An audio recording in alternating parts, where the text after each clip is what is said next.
ശ്രീ ലളിതാ സഹസ്രനാമത്തിൽ നമ്മൾ ദേവിയുടെ ചതുർബാഹു സമന്വിത എന്നുള്ള മന്ത്രത്തിൻ്റെ അർത്ഥം കണ്ടു. ദേവിക്ക് 4 തൃക്കൈകളാണ്. 2 തൃക്കൈകൾ മുമ്പിലും 2 തൃക്കൈകൾ പിന്നിലുമാണ്. രാഗമാകുന്ന പാശവും ക്രോധമാകുന്ന അങ്കുശവും ദേവിയുടെ പിൻവശത്തുള്ള 2 കൈകളിലും വിളങ്ങുന്നു. ഇച്ഛാശക്തി, ജ്ഞാനശക്തികളെയാണ് അത് സൂചിപ്പിക്കുന്നത്. ദേവിയുടെ മുൻവശത്തുള്ള ഇടത്തെ കൈയിൽ മനോരൂപ ഇക്ഷുകോദണ്ഡ, ഒരു ഇക്ഷുകോദണ്ഡം, ദണ്ഡം ദേവിയുടെ കയ്യിലുണ്ട്. സാധാരണ നമ്മൾ മുള കൊണ്ടാണ് വില്ലുണ്ടാക്കുന്നത്, കോദണ്ഡങ്ങൾ ഉണ്ടാക്കുന്നത്.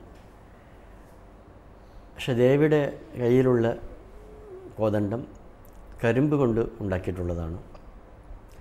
അത് മനസ്സാകുന്ന ഇക്ഷുകോദണ്ഡമാണ് ദേവിയുടെ കയ്യിലുള്ളത്.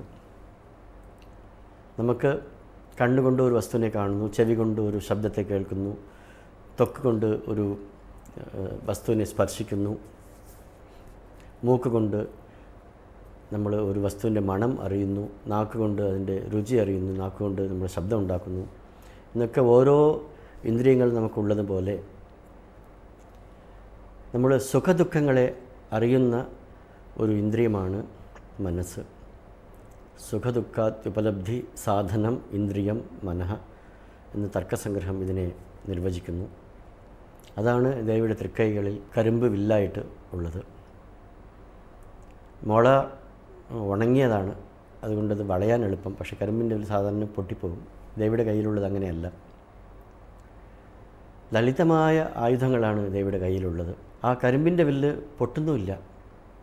ഇടത്തെ കയ്യിൽ അത് മധുരമാണ്. ആ കരിമ്പിൻ്റെ വില്ല് ദേവിയുടെ മനസ്സ് പോലെ, ദേവിയുടെ വാക്ക് പോലെ, എങ്ങനെയാണോ തേനും പാലും ചേർത്ത് പറയുമ്പോഴുണ്ടാകുന്ന ഒരു മധുരം, ഒരു മാധുര്യം, അതുപോലെയാണ് ദേവി സംസാരിക്കുന്ന ഓരോ വാക്കിലും നമുക്കുണ്ടാകുന്നത്. ഇവിടെ ഓരോ പ്രവൃത്തിയും മധുരമാണ്. ലളിതേതി നാമയുക്തം തവഖില ദിവ്യാഹ നവാവൃതയഃ ധനുഃ ഐക്ഷവം അസ്ത്രാണ്യപി കുസുമാനി തദാഖിലം ലളിതം. ലളിതേതി സുന്ദരം. ലളിത എന്ന് വെച്ചാൽ വളരെ അഴകുള്ളതാണ് എന്നാണ് എൻ്റെ അർത്ഥം. അഴക് മാത്രമല്ല, ഭംഗി മാത്രമല്ല, അതിന് മാധുര്യവും ഉണ്ട്. ദേവിയുടെ കയ്യിലുള്ള കരിമ്പിൻ്റെ വില്ല് മധുരമാണ്. അസ്ത്രങ്ങളൊക്കെ വളരെ ലളിതമാണ്. ദേവിയുടെ വാക്കുകളൊക്കെ വളരെ ലളിതമാണ്. അഖിലവും ലളിതമാണ്. ലളിത എന്ന് പറഞ്ഞാൽ തന്നെ ഏറ്റവും മാധുര്യം ഉള്ളതാണ്. നമുക്കൊക്കെ നമ്മൾ ഈ മനസ്സുകൊണ്ട് ചില സാധനങ്ങൾ വേണമെന്ന് വിചാരിക്കുന്നു. ചില സമയത്ത് നമ്മൾ നമുക്ക് ഇഷ്ടപ്പെടാത്ത സാധനങ്ങളെ ഉപേക്ഷിക്കണമെന്ന് വിചാരിക്കുന്നു. നമ്മൾ സുഖത്തെ ഇച്ഛിക്കുന്നു, ദുഃഖത്തെ വെറുക്കുന്നു. പക്ഷെ പലപ്പോഴും ഇത് രണ്ടും സാധിക്കാറില്ല. ചിലപ്പോൾ നമുക്ക് ഇഷ്ടപ്പെടാത്ത വസ്തുക്കൾ വന്നു ചേരുന്നു. നമ്മൾ വേണമെന്ന് വിചാരിക്കുന്ന വസ്തു നമുക്ക് കിട്ടുന്നുമില്ല. അങ്ങനെ സങ്കല്പത്തിലൂടെയും വികല്പത്തിലൂടെയും നമ്മൾ സുഖദുഃഖങ്ങളെ അനുഭവിച്ചുകൊണ്ടിരിക്കുന്നു. നമ്മളെ സംബന്ധിച്ച് ഇതാണ് അവസ്ഥ. പക്ഷേ ദേവിയുടെ അധീനത്തിലാണ് ഈ പ്രപഞ്ചം. അതുകൊണ്ട് ദേവിക്ക് അങ്ങനത്തെ ദേവിയാണ് അതിൻ്റെ അധിഷ്ഠാതൃ ദേവത. നമ്മുടെ മനസ്സിനെ ദേവിക്ക് സമർപ്പിച്ചാൽ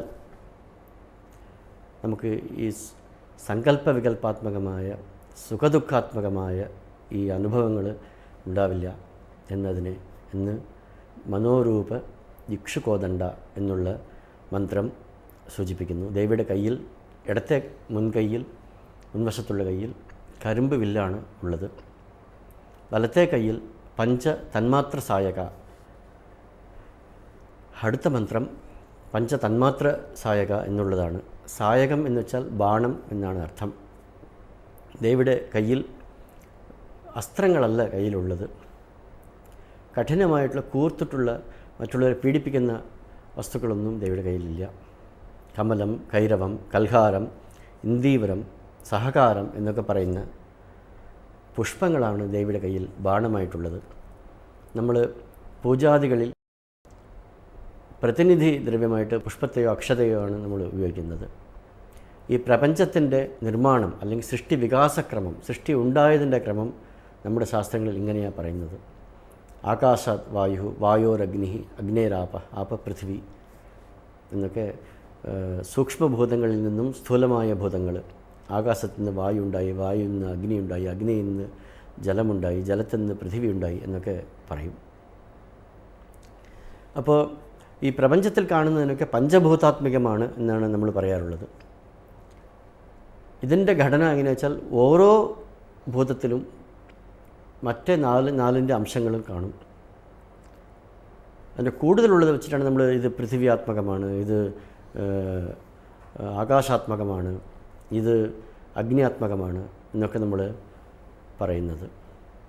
പക്ഷേ അതിൻ്റെ തന്മാത്രാ സ്വരൂപത്തിൽ, അത് മാത്രമായിട്ടുള്ള സ്വരൂപത്തിൽ, സൂക്ഷ്മരൂപത്തിൽ ആകാശഭൂതം മാത്രം, വായുഭൂതം മാത്രം, ജലഭൂതം മാത്രം, അഗ്നിഭൂതം മാത്രം, പൃഥിവി മാത്രം എന്നൊക്കെ ഉള്ളത് ആണ് ദേവിയുടെ കയ്യിൽ സായകങ്ങളായിട്ട് അല്ലെങ്കിൽ ബാണങ്ങളായിട്ടുള്ളത്. നമ്മൾ ശബ്ദം കേൾക്കുക, സ്പർശം തൊടുക, രൂപം കാണുക, രസം നുണഞ്ഞ് അനുഭവിക്കുക, ഗന്ധം മണത്ത് അനുഭവിക്കുക എന്നൊക്കെയുള്ള ഭൂതങ്ങളാണ് ഈ തന്മാത്രകളുടെ സ്വരൂപം. ഇതാണ് ദേവിയുടെ കയ്യിൽ ബാണങ്ങളായിട്ടുള്ളത്. ദേവിയുടെ ഭക്തനായ മന്മഥൻ സാക്ഷാത് പരമേശ്വരനെ മോഹിപ്പിക്കുവാൻ വേണ്ടി യുദ്ധത്തിന് പോയി. പരമേശ്വരൻ പണ്ടൊരിക്കൽ യുദ്ധത്തിന് പോയപ്പോൾ ഭൂമിയാണ് അദ്ദേഹത്തിന് തേരായതത്രേ. സൂര്യനും ചന്ദ്രനും അദ്ദേഹത്തിന് രഥചക്രങ്ങളായിരുന്നു. ബ്രഹ്മാവ് അദ്ദേഹത്തിൻ്റെ സാരഥിയായിരുന്നു. വേദങ്ങളാണ് കുതിരകൾ. വിഷ്ണുവും അദ്ദേഹത്തെ സഹായിക്കാൻ എത്തിയിരുന്നു. ഇങ്ങനെ അവനി രഥമായിട്ടും അർക്കേന്ദുക്കളൊക്കെ ചരണമായിട്ടുമൊക്കെ പരമേശ്വരൻ ത്രിപുര സംഹാരം ചെയ്യാൻ പോയി അത്രേ. അങ്ങനത്തെ പരമേശ്വരനോട് മന്മഥൻ യുദ്ധം ചെയ്യാൻ പോകുന്നത് വളരെ നിസ്സാരമായ ആയുധങ്ങളോട് കൂടിയിട്ടാണ്.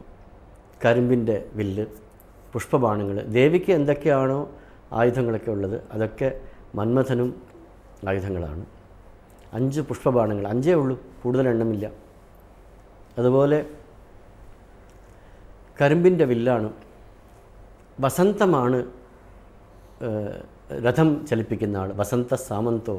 തെന്നൽ, വലിയ കാറ്റും കൂടിയല്ല, ചുഴിക്കാറ്റും കൂടിയല്ല, തെന്നലാണ് അദ്ദേഹത്തെ രഥം. ഇങ്ങനത്തെ ആയുധങ്ങളൊക്കെ കൊണ്ട് അദ്ദേഹം പരമേശ്വരനെ മോഹിപ്പിക്കുവാൻ യുദ്ധത്തിന് പോയി. സാക്ഷാത് പരമേശ്വരൻ ത്രിലോകവും രഥമായിട്ടും ബ്രഹ്മാവിഷ്ണു മഹേശ്വരാദികളൊക്കെ സഹായിയായിട്ടുള്ള ആളാണ്. അദ്ദേഹത്തിൻ്റെ കൂടെ ഇദ്ദേഹത്തിന് യുദ്ധത്തിന് പോകുന്നത് നിസ്സാരമായ പുഷ്പബാണങ്ങളോടും തെന്നൽ എന്നുള്ള സഹായത്തോടും കൂടി ആണ് യുദ്ധത്തിന് പോയത്. പക്ഷേ മന്മഥനാണ് ജയിച്ചത്. എങ്ങനെയാണെന്ന് ചോദിച്ചാൽ ദേവിയുടെ അപാംഗ വീക്ഷണം, ദേവിയുടെ കടാക്ഷം അദ്ദേഹത്തിനുണ്ടായി.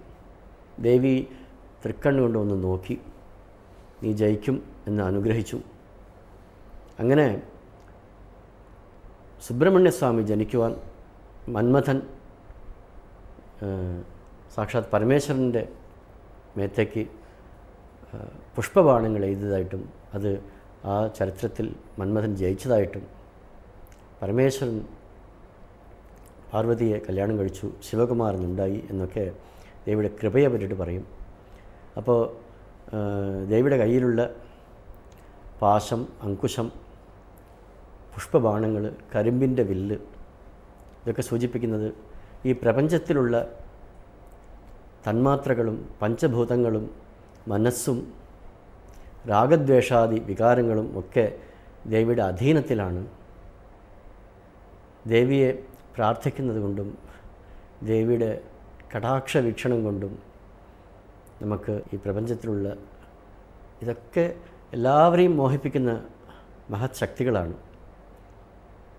ഈ മഹാമായയിൽ നിന്നും നമുക്ക് മോചനം നേടുവാൻ ദേവിയുടെ കടാക്ഷം മാത്രമേ വഴിയുള്ളൂ. ദേവിയുടെ അനുഗ്രഹമുണ്ടെങ്കിൽ കാമരഹിതരായിട്ടും ക്രോധരഹിതരായിട്ടും ശബ്ദസ്പർശ രൂപരസഗന്ധാദികളൊക്കെ ശുദ്ധമായിട്ടുള്ളത് അനുഭവിക്കുന്നവരായിട്ടും മനസ്സിനെ ജയിച്ച ജിതേന്ദ്രിയന്മാരായിട്ട് നമുക്ക് ജീവിക്കാം എന്ന് ഈ മന്ത്രങ്ങൾ നമ്മളെ പഠിപ്പിക്കുന്നു. ദേവിയുടെ അനുഗ്രഹമാണ് ഏറ്റവും പ്രധാനം എന്ന് ഈ മന്ത്രം സൂചിപ്പിക്കുന്നു. വശന്യാദി വാഗ്ദേവികൾ വിരചിച്ച് ശ്രീ ഹയഗ്രീവൻ അഗസ്ത്യൻ ഉപദേശിച്ച് ശ്രീ ലളിതാ സഹസ്രനാമത്തിൻ്റെ വിശദീകരണമാണ് നമ്മൾ കേട്ടുകൊണ്ടിരിക്കുന്നത്. സൗഭാഗ്യഭാസ്കരം എന്ന് പറയുന്ന ആ വ്യാഖ്യാനത്തിന് അതിൻ്റെ സാരാംശമാണ് ഇവിടെ പറയുന്നത്. അതിൻ്റെ കൂടുതൽ വിവരങ്ങൾ ഇനി വരുന്ന ദിവസങ്ങളിൽ കേൾക്കാം.